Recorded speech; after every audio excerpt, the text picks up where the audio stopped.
Alright, so let's talk about Drag Me to Hell, this is my first viewing of it, and thanks to Scream Factory again, I've been getting all these Blu-rays of horror movies I've not seen, and have not seen one that I have hated or disliked even a little bit out of the Scream Factory canon that I've got so far. I know there are some Scream Factory movies that people probably don't love, because they just announced like Mac and Me for like a collector's edition thing from Scream Factory or Shout Factory.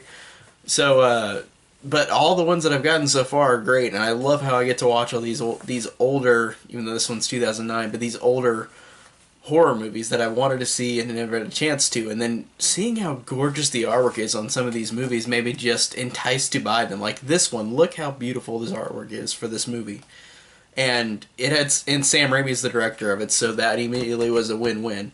And it was never the Drag Me to Hell is never one that I've seen before, and I thought that I really need to rectify that. This one is one that I hear a lot of things about. I never really hear like a response to where it's either like they love it or hate it. It's just like I hear like people like it, and watching the movie, I can definitely see that because this was an awesome movie. Overall, I think that the thing that really pulls this movie like in a great way for me is the main character. Alison Lohman plays the main character, is incredibly likable.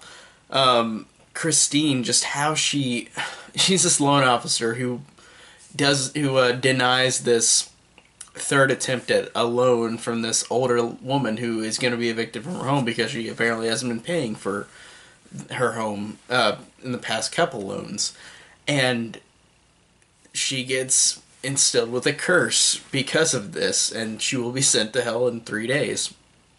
And if that's not a Sam Raimi sounding plot, I don't know what is, because that just sounds like it oozes Sam Raimi and his type of horror. And I thought that in just terms of likability, this character was incredibly likable. I love the length she went to. I love how she's such a nice character. I love how you see her dilemma so easily. She wants to become the assistant manager, and there's another guy fighting for it too. And then whenever she has the chance to where if she denies this older woman to about her house getting another loan, she could become the assistant manager. And I love the fact that you see in her eyes and through the emotions, like this actress is really, really good. I've seen her in a couple other things, but she is fantastic in this movie. And you see the reaction to how she doesn't want to do this. She doesn't want to tell the woman no, that she's not going to give her another loan. But she does just to get this job, to maybe get the assistant manager job. And I love the fact that you see through all this, just not even dialogue sometimes, just with her deciding this factor to do this. And then whenever she says, like, I'm not going to be able to do it, I apologize, my boss won't let me do it. You see how good of a person this character is. Like, she's so sweet and endearing. And it seems like she would never hurt a fly. And I love the fact that since she is sentenced to be taken down to hell in 3 days, she has to completely change what she is. There's a scene in this movie where I hate when animals get killed in movies. It grosses me out and really affects me more so than humans. And a lot of people feel that way in these type of movies. But the scene this where she has to kill her boyfriend Justin Long's kitten, that was incredibly hard to watch. Incredibly hard because it doesn't show it like straight up, but the brutality of it is really, really crazy, and it really, really is effective, and it really made me just squirm because I hate whenever animals die in movies, and not in a way to where the movie's unwatchable, but I just don't like seeing animals getting hurt, and it really, really affected me.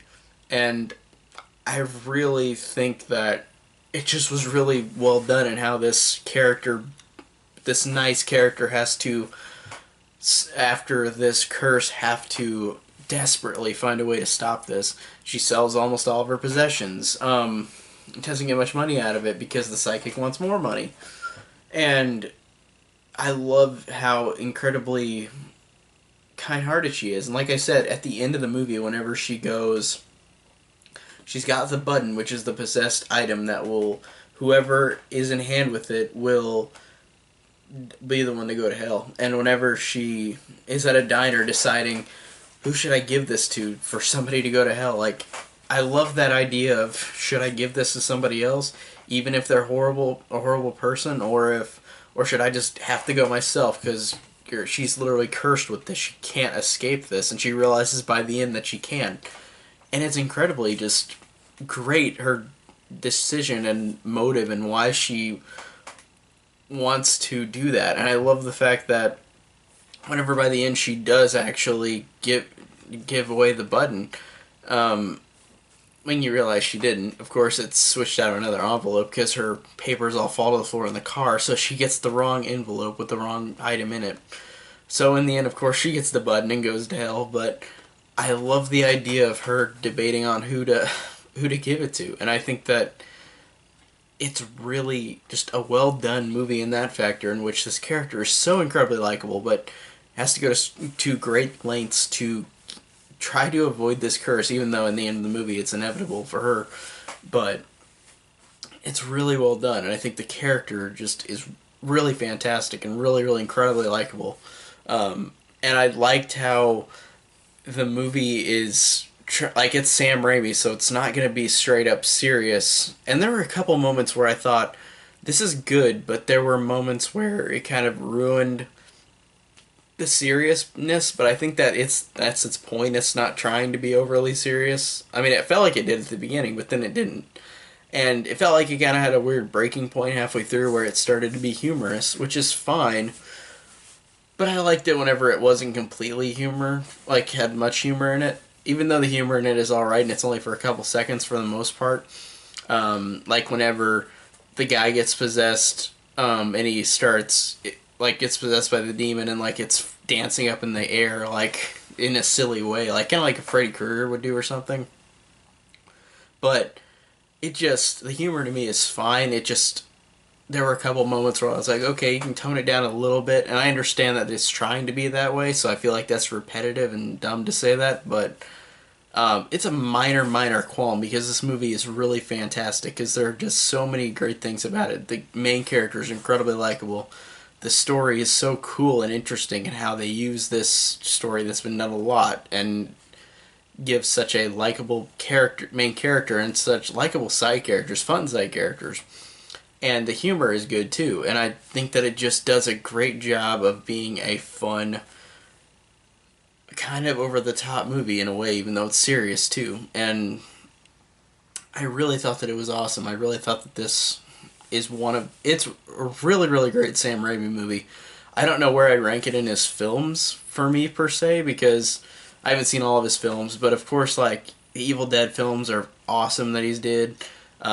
Spider-Man 1, 2 are great. 3's not that great. I don't know where to rank it in terms of the Sam Raimi films I have seen, but overall I think it is probably one of his best, though. It is really, really incredibly good because of the likability of the main character, because of the fun, because of this story that's been done a billion times, but in this, the humor, even though it's kind of weird at times, really made it seem unique and different from a typical movie like this. So, overall, I thought Drag Me to Hell was a really cool movie and definitely worth watching, and I'm so annoyed that I didn't get to see it until now. But overall, thumbs up.